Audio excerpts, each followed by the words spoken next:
Tell you what, we saw these defibrillators swing into action in a couple of big cases earlier in this week. JP Trottier is here from the Ottawa Paramedic Service. Good to see you again. Thanks for coming by. Good morning. Yeah, a couple instances made the news this week, right? But these things are coming into play all the time now, aren't they? Well, that's right. We started the program about 11 or so years ago with about 50 machines. Yeah. And just the paramedic service alone now is up to 853 machines at last count. Is that right? Absolutely. Now that's ones that you guys carry around, move around with you, or these are stationary ones in various areas? This is part of our PAD program, so Public Access Defibrillator program. Right. So as part of this program, they are in libraries, recreational centers, pools, gyms is a big one for us as well. Yeah. Police cars, fire trucks, so on and so forth. And of course on your ambulances and responsive vehicles, right? Well, we don't have this machine. We have a more sophisticated machine that does a whole bunch of other things as well, and it's not an automatic machine. It's a manual one. You mentioned gymnasiums. We saw a couple of high-profile cases this week, but this is the time of year you're going to see more and more. Like shoveling is one of those activities that brings on the need for these machines, right? Yeah, it's not only gyms, it's the hockey players as well. Hockey players, yeah. Lots of clubs out this time of year, so on and so forth. Yeah. And of course, the first snowfall we got, that wet, heavy snow, we saw about, I believe, 3 cases of people with chest pains and cardiac issues just because of shoveling. It's one thing to know how to use these, and they're quite simple, right? It doesn't take long to get the hang of it. But when to use it is a big question, I think, for people. When are we supposed to use these things? Well, whenever somebody is unconscious, and that's what, it's a 4-hour training program. That's all it is, 4 hours. And within that 4 hours, we review your CPR technique. And then the last hour is using this machine only to get practice. It's so easy to use, but we want people to be familiar with it a little bit anyway. Right. So that if they are going to use it, they've been there before. Yeah. So, I mean, I'm no doctor. I'm not sure I'd know if someone was having a heart attack, but there are signs that this sort of situation occurs and you need to use this machine, right?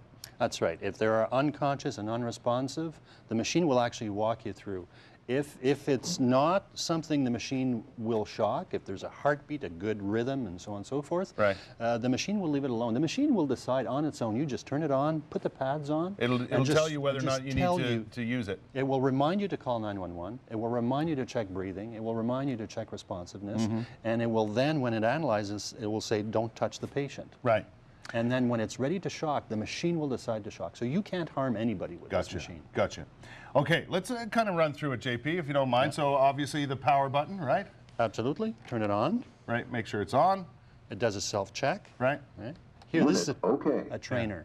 So it's Stay calm. Check responsiveness. Call for help.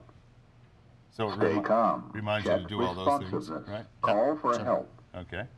Open airway. Gives you time to check the airway. Right, before it gives you any further instructions. That's right. Moves on to the next one. Right.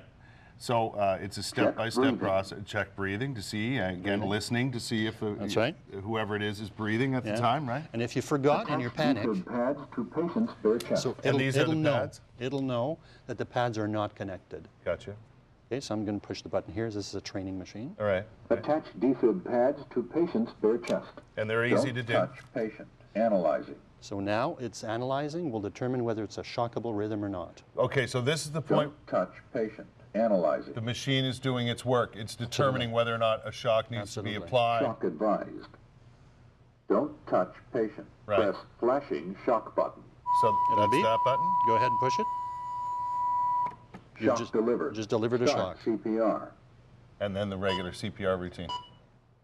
It also gives you that CPR rhythm as well. It'll speed up a little bit now, just to get you going, but it'll speed up in a second for your 30 compressions and 2 breathing. Yeah. Who should know this? Just about everybody? Everybody should know this, really. I mean, from 16 years and up, really. I mean, people should know how to do CPR, first aid, and know how to use this machine. We saw a young fella at the OAC, a young employee at the OAC, use it to its full advantage the other day on a client.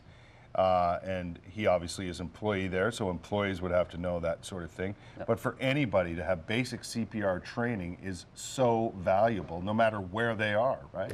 And about 80% of the cases where you will need to use CPR will be at home or at work, so somebody you know. Yeah, and the unexpected is you know, it's so valuable when the unexpected happens in a mall, on the street, somebody goes down. Absolutely. And if you know this, if you know how to use a basic CPR, basic CPR, your services are invaluable. There's no question about it. 2 people were saved, one on Monday, one on Tuesday. Yeah, and you see it all the time. Absolutely.